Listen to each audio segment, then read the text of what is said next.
Today, I am so excited. I am going to be speaking with my good friend, Ken Spaeth from Cutting Tool Engineering. He's the CFO, but he also does some sales. So he brings us a very good view of what maybe we should be doing with marketing. And he's going to talk to us today about a proven digital program that they're now offering to their advertisers. But before we jump in, my name is Donna Peterson, and you're listening to the B2B Marketing Excellence Podcast. I go around the world and I talk with business leaders about what they're doing, what's working in their companies, what marketing is working and what's not. And this gives you some takeaways that you can start utilizing today.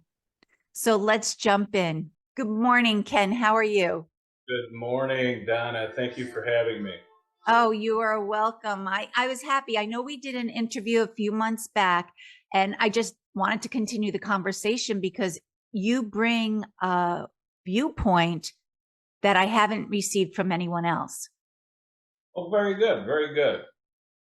Well, you don't have it very often where your CFO also does some sales.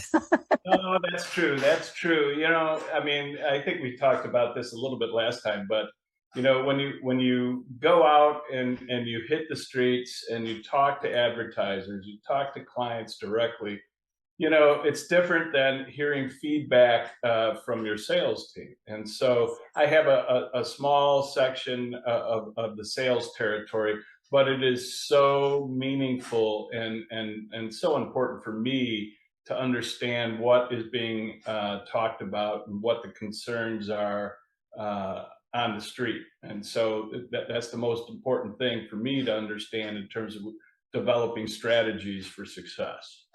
And that makes total sense because a lot of times there is the disconnect between departments or how the information is parlayed to another department. Something gets lost in the translation. So I'm wondering, is this how you came up with a proven digital program that you're now offering to advertisers? Well, right. It's all about the metrics and performance, right? Yes. So Mhm. it's important for advertisers in this day and age with so many, obstacles in the environment, whether it's Mhm. business, whether it's medical, pandemic, Yes. other issues that are impacting their business, recession possibly. They want to know the dollars that they're spending are going to be effective and impactful. And Yes. so, what we look to do really is provide them with the reporting and the performance metrics that our digital offerings can provide them, and do it in a fairly quick response. Yeah, It's because everyone wants to see a quick response, see how it's working. If they have to tweak it, let's tweak it fast, not right. that they're wasting money. Exactly. And so, the proven digital programs, what is the best proof that your advertising is being impactful and is effective? Well, leads are really one of the number one. You get a lead and you make a sale. Oh my gosh! You Yes. can go back to your power brokers wherever you're at to get a better budget because you're being effective at doing your job and increasing sales. So leads are very important. Now, the interesting thing about leads is it always is it always on the same level as clicks, as web Yeah. traffic? Is it always on the same? If you have way more clicks, does it mean your leads are going to be that much better? Mhm. What we've discovered is no, that's not necessarily it. What is impactful is a very good advertising, like a video or what you are presenting in an email blast. Though the better quality and preciseness of those types of the ad material do make a major impact. My Um, question, I have a quick question for you. Being a CFO, okay, and I hear you talking about leads. What is your viewpoint on branding? Well, branding. Yeah. I saw you as a CFO. I can hear it. I can hear oh, well, Oh, branding, yeah. But, well, my brother and I, we believe the best, the most powerful branding tool is the print element of our business. So, it's that steadfast thing. What is who is our audience reaching? Yeah. Who is that audience? You get it. You're in print. You're in the magazine. It's always there. The more you're doing it, then your branding is there. There's ways to do branding for sure on the digital side, but what we believe is that the print will brand and drive people to the website, and then they can see even more awareness of our advertisers through videos, through the buyer's guide that we have. I mean, there's just branding is so important. It's unbelievable. But I agree with you. I think it is that multi-channel, companies have to be out there on every channel that their audience is at.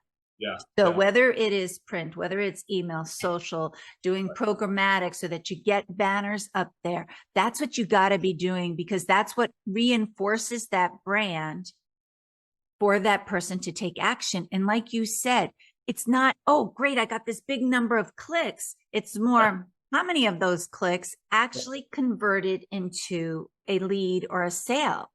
Right. And, quite frankly, what we do is we publish a web ad report that covers all of our offerings at Cutting Tool Engineering, from website traffic to website traffic by mobile device, email blasts, e-newsletters, and it gives all the metrics and the performance.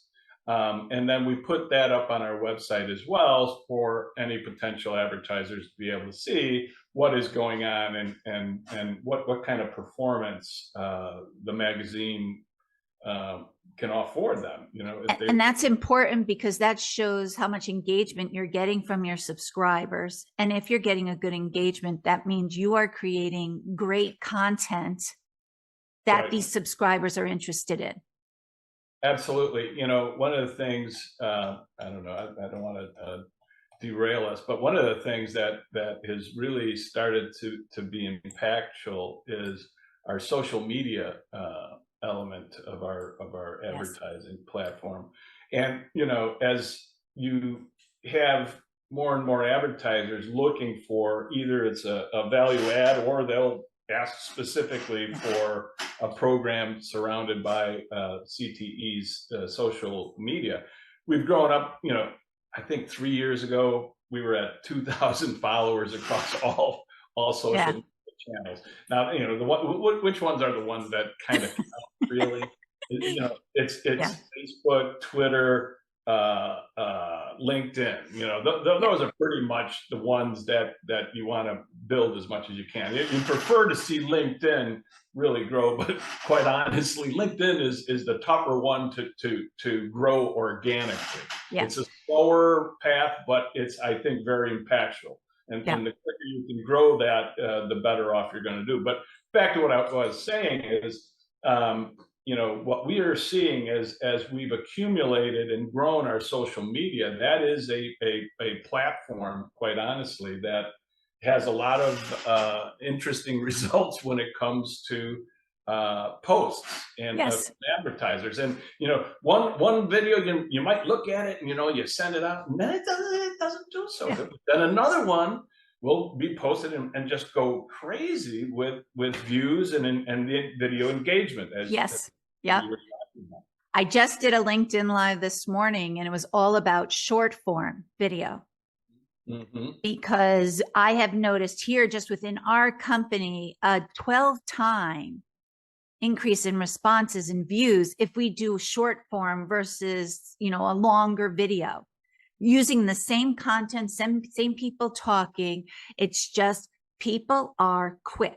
They want to just quickly listen, and short form can offer so much. You can talk about industry jargon, industry terms, or an industry story that just hit.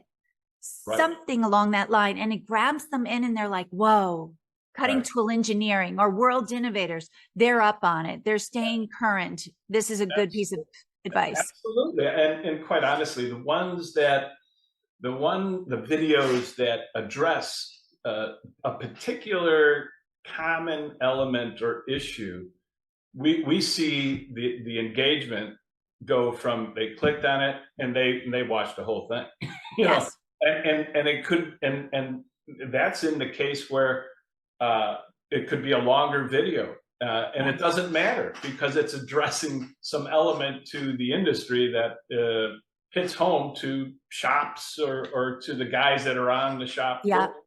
Well, isn't that always the case with content? And this is what I preach to all my clients is you've got to create content that speaks directly to your target audience.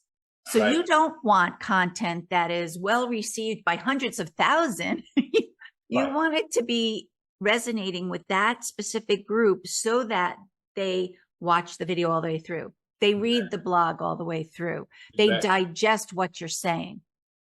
Yes, true. Another element back to the lead component, which every advertiser would love to have good quality leads. Yes. One of the things that we saw over the span of a couple of years as we were tracking the leads is, yeah, obviously I mentioned earlier, quality of the e-blast, quality of the video blast has a big impact on it for sure. However, across industries is what we started to see some interesting results in terms of some industries would perform like great guns and have a much higher average number of leads as opposed to other industries. And what we had been doing is averaging all of those leads for every email blast or every video blast and Okay. saying, here's your average number. And what does that do to you? Right. Well, it can overpromise and underdeliver. Right. So we are developing reports that go, okay, if this is your industry, XYZ, whatever, this is where our expectations ought to be with a good quality e-blast and good Right. quality ad material. Now, this industry over here, ABC, you should expect this. And so, it's kind of funny. My brother and I didn't even realize it, but it was his son who was Tim. He's just a whiz bang on computers, and Yeah. well, guys, this is a little misleading. So he brings that to my attention. I go, oh, I never really even realized that. And Yeah. so, and it has everything to do with being impactful for proven digital programs. I mean, here I am going, well, our average one, and all of a sudden they underperformed to that. Well, why did you guys underperform? And it's really not us. It's in the industry. And so you have to be smart to educate the advertiser, Right. And it goes down to the industry, but I'll even say to clients that every offer has to be based on its own merits, because sometimes it's how the HTML is put together or the subject line that they're using. So, I always caution clients because I never like to give the big pitch. I never like to say, oh my gosh, you're going to get this, because we all know marketing, the economy, it fluctuates. There's too many variables to guarantee anyone is going to get any results. But I think what you're doing now, if you separate it by industry, as you talk to people in those areas, they're going to get closer to those numbers. And it's setting the expectation. Yes. You have to set the expectations properly, or else you're doing yourself no favors, and you're not doing the advertiser any favors. Right. And you don't want just advertisers to come in once. You want the advertisers that come back to you over and over. And when you set the right expectation, I think that's more where you're going to see you're building a relationship because they're going to trust you. Right. And proven strategies. This is a relationship business. I just don't know. I don't know too many that aren't relationship driven, but some folks, I guess. I think everything's a relationship. Right. I was in banking for many years, and it was all about going out and seeing your clients at least 3 or 4 times a year, face to face, getting to know them in particular. How do they differentiate themselves in their space? And understanding that as a banker. Now I have to understand that as a publisher, and to be impactful and be successful on their advertising campaigns. And I think that if you do that, when you take the time to realize it's about building relationships, that's when you're going to see your brand grow year after year. It's not just a transactional type thing, one time, place an ad or get a subscriber for 1 year. You want to have the subscribers that stay with you year after year, and also your advertisers. Right. Absolutely. That seems to be a tried and true recipe for success. Yes. So now, as you know, people are talking about the recession fears. How are you able to comfort your advertisers and keep them advertising with you and just expanding their brands? Right. You know, I think one of the things that we continue to see, it's slowed down a little bit, and that's in my space in advertising. That's how we make our revenue. Typically, advertisers would put together a full year advertising campaign around whatever new product, a new service, or new cutting tool that they are bringing to market, and they would advertise that throughout the year, especially in previews to shows like East Tech, West Tech, IMTS. But what we saw and what the pandemic did is usher us into an era of going month to month or maybe quarter to quarter, for fears of, if it changes or something else hits us, we need to be flexible. Now, what are we looking at today? Recession fears a little bit. There are some folks that continue to do the month to month, quarter to quarter, but you have to have a strategy that's going to be impactful for them. Right. But you have to always have the caution flag. The more you start laying off on some of your branding element, you can go the digital route and all day long and then eliminate and try to save some money on it. I caution them to not do that. Maybe don't go every month, go every other month, or go at least once quarterly in the print, and then continue to do some things on the digital front, and hopefully generate some leads, and one of your salesmen makes the sale, and then your life as a marketer can live to fight another day. Right. Well, that's important. I agree with you. Maybe you have to cut back a little bit, but you still have to keep your name out there. As a company, you have to. Otherwise, in the back of their mind, and people do realize this, if they haven't seen your ad, they start to wonder, oh, wait a minute, are they okay? Maybe they're not as strong as, maybe I should look at another company. And it's important to keep your name out there. And I talk about this all the time because people, the first thing they'll do is they'll cut advertising and their marketing. Right. That's the low hanging fruit when it comes to recessionary fears and cutting back on budgets, for sure. Well, I think they consider it almost a fluff space, a fluff department. We don't really need to do this. We have customers coming in, but it's being very short-sighted, because if you cut that advertising and the marketing, you're not going to continue to see that growth. And what I like to fall back on as a publisher, because as a CFO, I completely understand what their strategy is, to why what those decisions would make sense to them. But then you got to come back with audience. How good is your audience? What is your audience made up of? How reliable is your audience? And I go, that's a big one right now, especially because the publishing industry has been taking some hits, and where do publishers tend to cut some expenses? They tend to cut them at where you get your circulation isn't audited anymore. You're not managing it the way maybe once upon a time that you did, and so I like to bring up to the forefront, anyways. Is listen, quality of audience is everything. Yeah. So the reason you're advertising with Cutting Tool Engineering is because we have a quality audience and we manage our circulation, we manage our subscriber base. Yeah. And it's updated, and you can go third party and look at the audit, and you know who you're going to be getting in front of Yes. when you come and do business with Cutting Tool Engineering. Now, there's some of the folks in our competitive space have dialed back on that. Not everybody, but a lot have. Or there's newcomers to the space, and Oh. it's cheaper to advertise with them, but you just don't know who are you getting in front of. Right. So audience is everything. Well, that's the hard thing with publishers right now, because you're not only competing against other publications or other magazines, you're now competing against everything that's out there digitally. Right.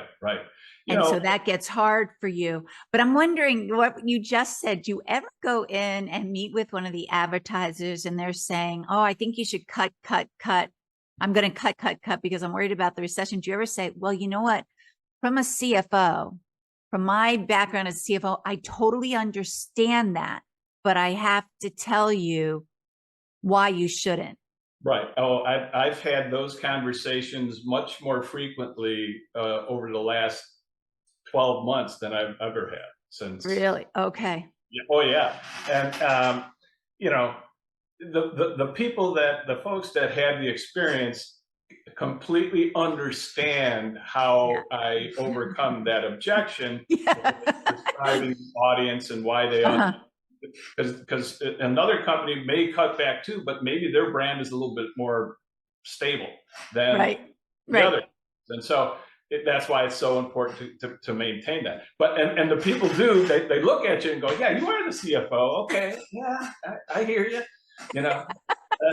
But it's a struggle regardless, because human nature, And well, it's also, you're a CFO and you're talking from being the CFO of Cutting Tool Engineering, and they might be an advertiser in a manufacturing plant, and yet things are different. They've been hit with a variety of different challenges over the past year. And one of them is, the supply chain issues that they're running into, and that noise. And how does Cutting Tool Engineer help those manufacturers still stay relevant? Right. Well, it's, the way that the supply chain issue, quite honestly, the supply chain issue was starting to become a bit of an issue just from geopolitical perspective prior to the pandemic kicking in. The pandemic clearly catapulted it. Major, it basically uncovered some flaws with how we're unprepared for these types of things, unprepared for the recovery component, as opposed to unprepared for pandemic. That's not what I mean to say. No. I know what you're saying. Just having parts manufactured in different countries and the lag times that we've all ran into. And I agree with you. I think COVID kind of was a aha moment of we need to fix a few things. Oh, there's no doubt about it. We rely on what is it called? It's the USCTI. It's the United States Cutting Tool Institute. They put out a business update in terms of the market for cutting tools in general. The interesting thing that has happened from 2021 to 2022 is orders are up almost 15% from 21 to 2022.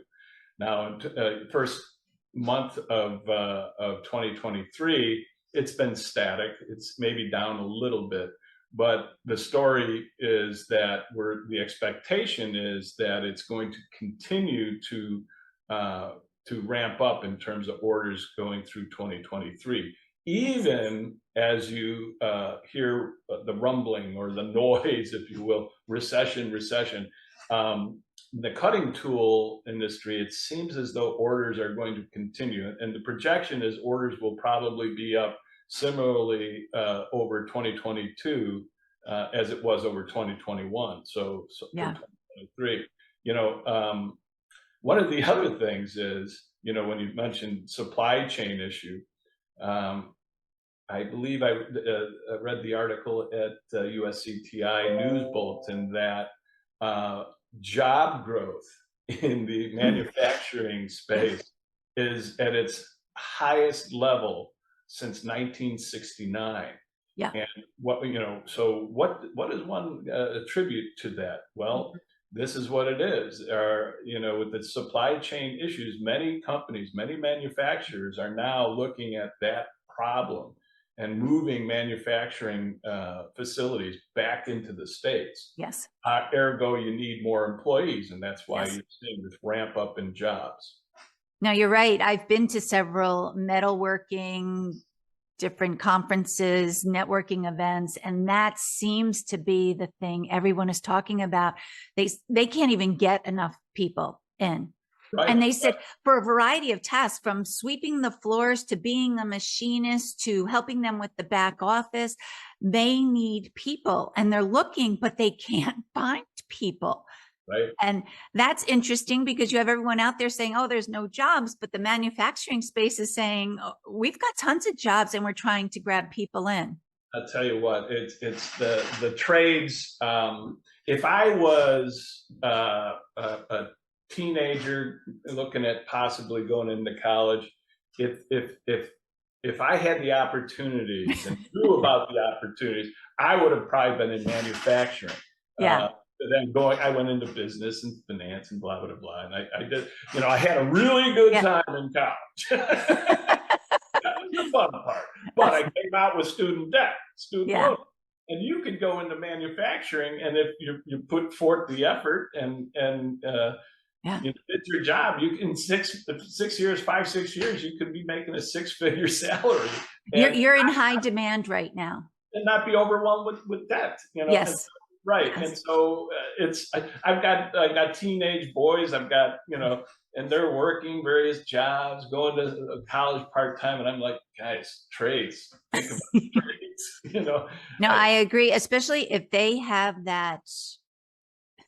those attributes that would be perfect for that space. I do think it is something that young people should look into, or even if you're looking at for a career change, like I said, it's not just one event. I have to say, the last 3 events I've been to in the manufacturing, the metalworking space, it is all about we can't get enough people in-house. And so the jobs are out there if people are looking for them.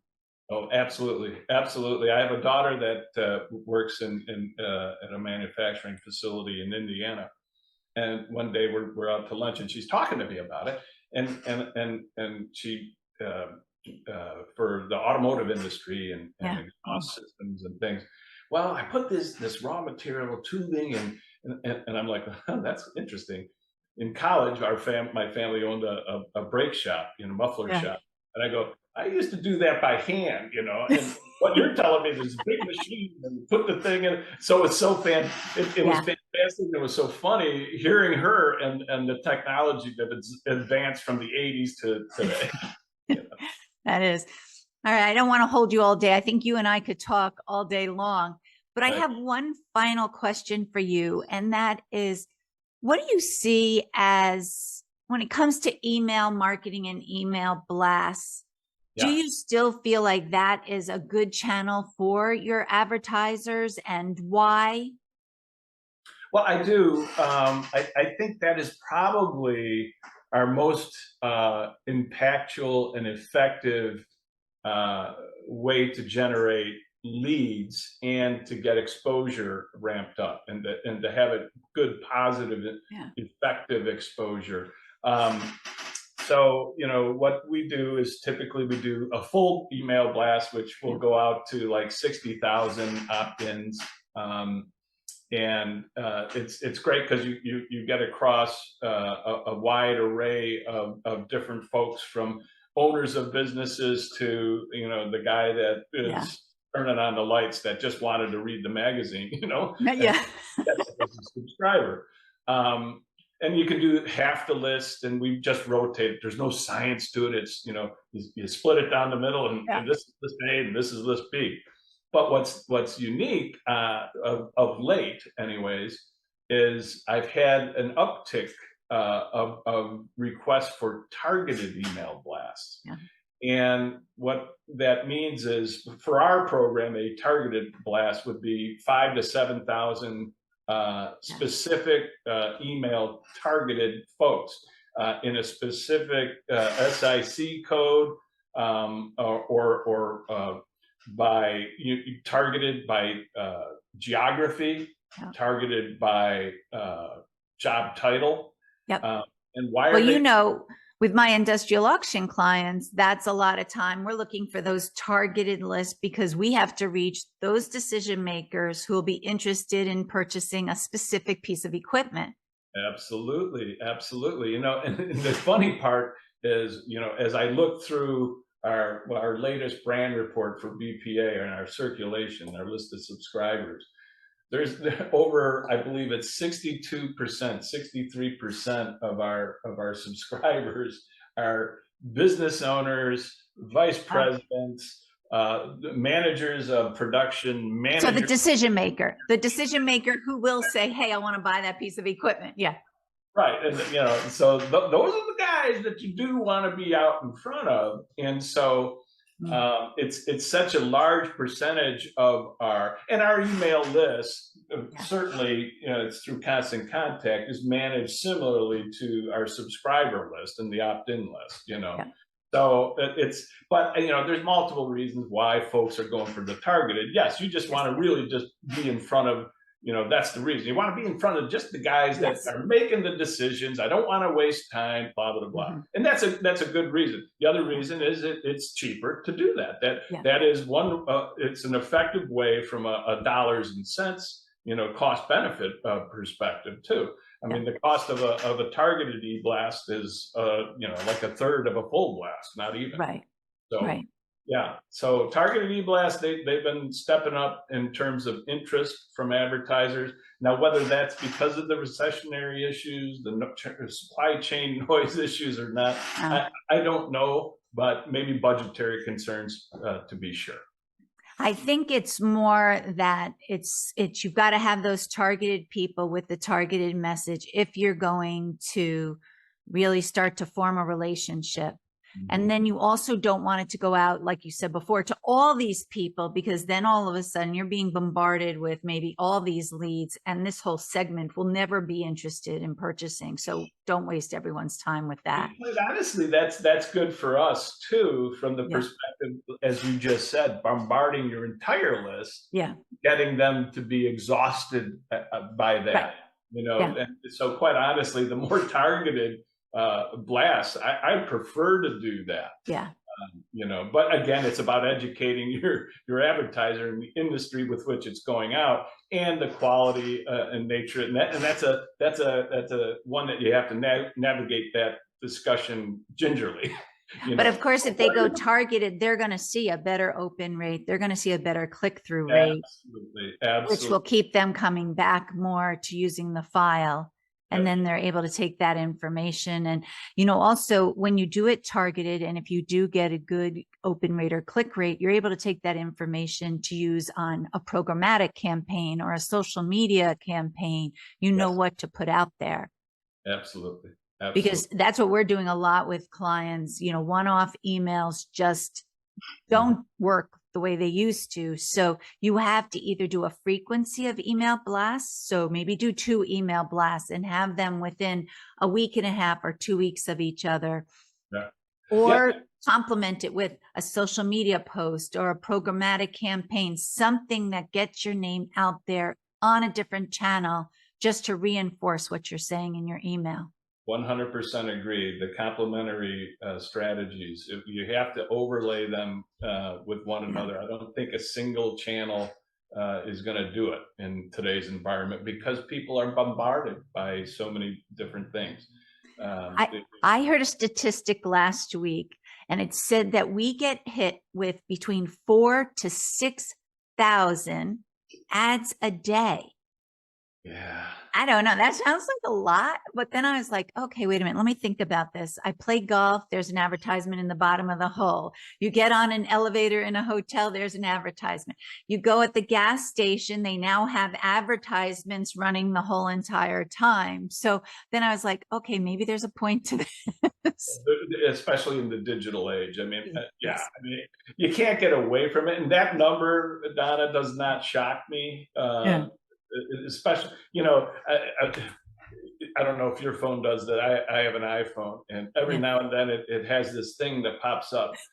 Take a look at your screen time, and I'm like, I'll look at it and go, oh my god, that can't be possibly right, Yeah. Yeah. as many hours as it says you're sitting on your phone, and you go like, I gotta shut that thing off. Yeah. But see that brings a good point, because sometimes when you're in this space of cutting tool engineering or some of these manufacturers, they're like, we don't need social media. That's not our channel.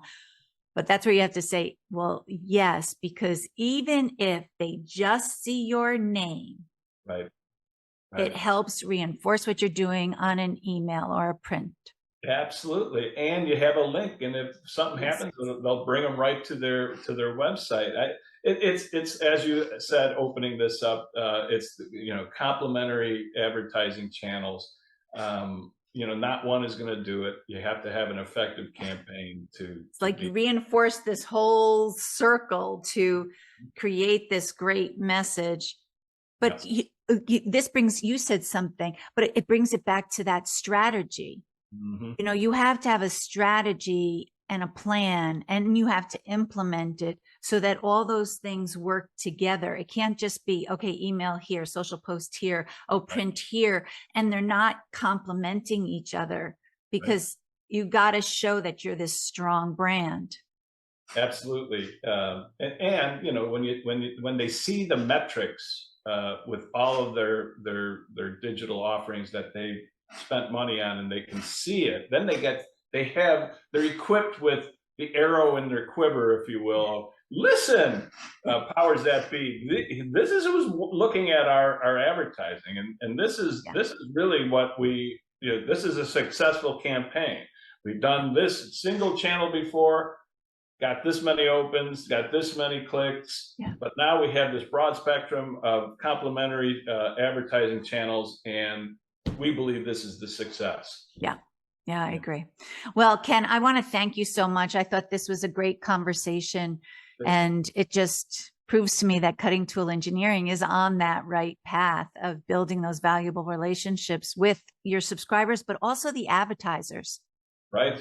It's got to be a two-way street for them. Yeah. So we'll keep up the great work, and I hope we get a chance to talk real soon. All right. Thank you, Donna. Thanks for having me. Okay. Bye. Thank you for listening to the B2B Marketing Excellence Podcast. Please hit the subscribe button below so you don't miss our next episode. And in the meantime, if you'd like to talk to me, please feel free to send me an email to dpeterson@worldinnovators.com. Till next time, have a great day.